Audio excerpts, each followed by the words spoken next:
আসসালামু আলাইকুম, সবাই কেমন আছেন? এটা হচ্ছে নিউ ইয়র্কের গ্র্যান্ড সেন্টার টার্মিনাল। এটি কোনো বিমানের টার্মিনাল না, এটা হচ্ছে রেল লাইনের টার্মিনাল। দেখতে পাচ্ছেন কত সুন্দর একটা টার্মিনাল করেছে। সবাই এটা দেখার জন্য অনেক দূর দূরান্ত থেকে আসে।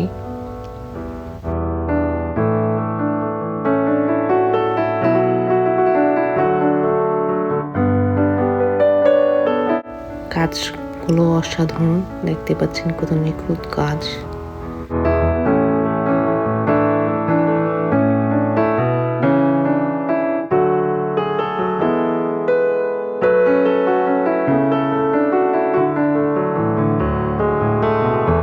এটি হচ্ছে বাইরের দৃশ্য টার্মিনালের। বড় বড় বিল্ডিং দিয়ে এই শহরটা আসলে ঘেরা। আমাদের মূল উদ্দেশ্য হচ্ছে আজকে টাইমস স্কয়ার দেখা, সেজন্য আমরা এখানে আসছি। টার্মিনাল থেকে বের হয়ে আমরা টাইমস স্কয়ার পর্যন্ত পুরো রাস্তাটাই হেঁটে যাব।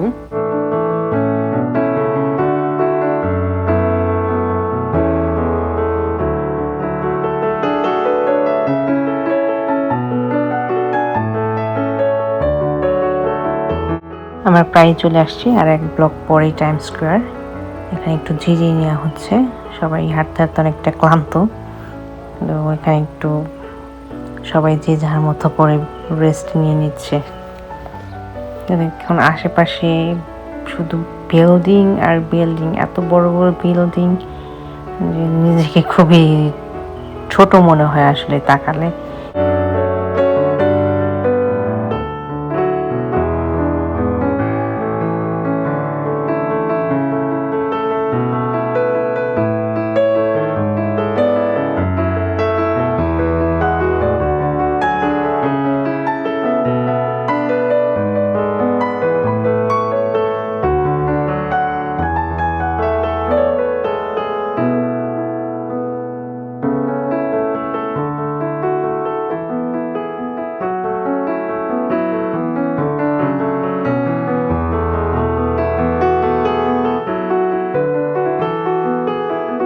অবশেষে আমরা টাইমস স্কয়ারে পৌঁছে গেছি।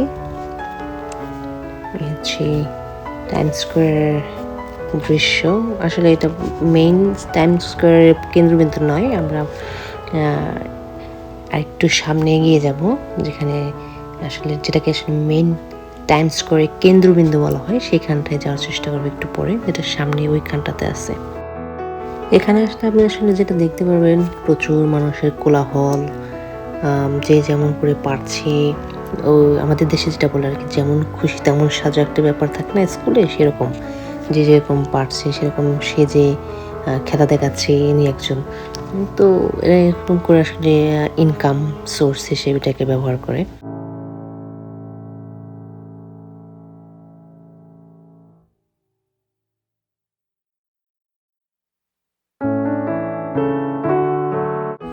নিউ ইয়র্ক হচ্ছে আমেরিকার একটা ব্যস্ততম শহর, আর টাইমস স্কয়ার হচ্ছে নিউ ইয়র্কের একটা ব্যস্ততম জায়গা, যেখানে প্রতিদিন হাজার হাজার মানুষ ঘুরতে আসে, পর্যটকেরা। এখানে সবাই যার যার মতো ব্যস্ত। বিশেষ করে বিকেলে যখন অফিস আওয়ার শেষ হয়ে যায়, তখন অনেক মানুষ ভিড় করে। রাতের দৃশ্যটা নাকি আর দেখতে অনেক বেশি সুন্দর লাগে। যদিও আমরা রাত পর্যন্ত থাকবো না এখানে, আমাদের আগেই চলে যেতে হবে। তো আপনি যদি রাতের বেলায় আসেন তাহলে আরও সুন্দর উপভোগ করতে পারবেন ইন টাইমস স্কয়ারের সৌন্দর্যটা, যেটা দিনের বেলায় আপনি পাবেন না। তো আপনি যদি ভালো কিছু বা আরও ভালো করে এনজয় করতে চান, আরও উপভোগ করতে চান, তাহলে আপনাকে অবশ্যই রাতের বেলায় আসতে হবে এখানে।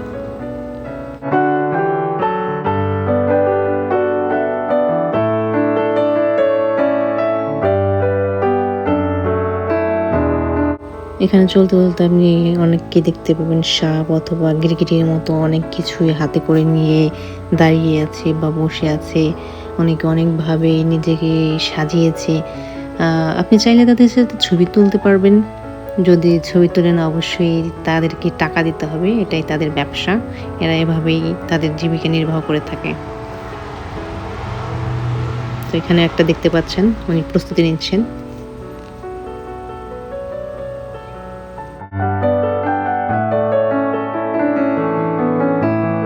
অবশেষে আমরা মেইন টাইম স্কোয়ারে যে কেন্দ্রবিন্দু বলা হয় সেখানটাতে চলে আসছি।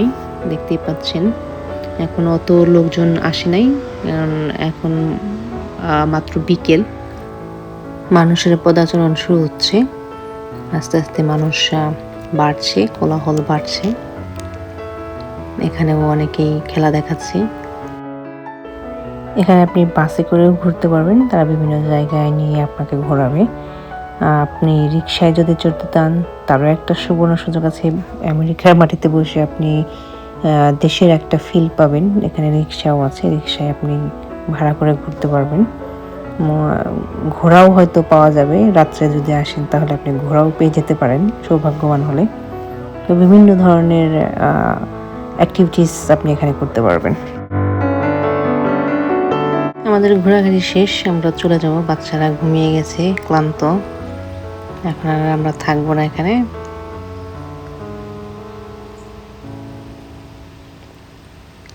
সব মিলে ভালোই লেগেছে, কিন্তু রাত্রে দেখতে পারলে হয়তো আরো ভালো লাগতো। এখানে একটা টেডি সাজিয়ে রাখা হয়েছে, এরাও ছবি তুলবে।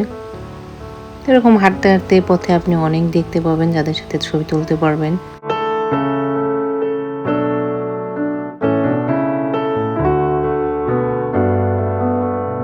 আমরা যে পথে এসেছিলাম সে পথেই আবার চলে যাচ্ছি।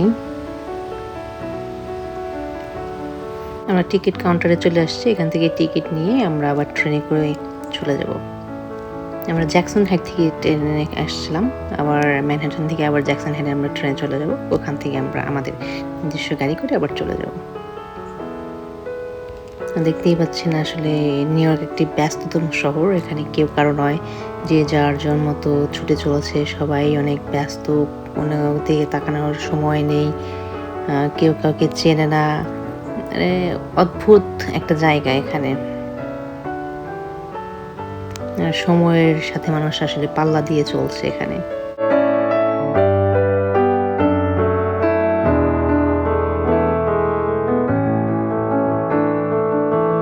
এখানে একটা ব্যান্ড পার্টির আয়োজন করা হচ্ছে।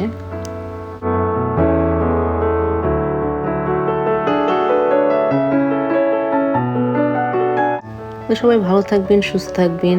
আজকের মতো এই পর্যন্তই। আল্লাহ হাফেজ।